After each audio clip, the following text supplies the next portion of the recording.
Hamis agus Cathy Chapton seo ar fad tríocha bliain.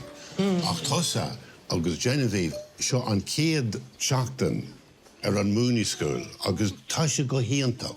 Mar cara dúsa, mar fille tosa, tá mínta bródúil as ceol na háte seo. Genevieve, tá tosa in an seanús a chur amach go híonta bhaid. Agus tá tú híon ten flute ó gad fásta? Yeah, hosi me I started learning the flute when I went to the workshops here 30 years ago. And I have not improved one bit since. Right? So you might think that is a bad reason to come, but in fact it's a good reason to come because it means that everybody is welcome. Do you know what I mean? Because, Neil note in me head, really.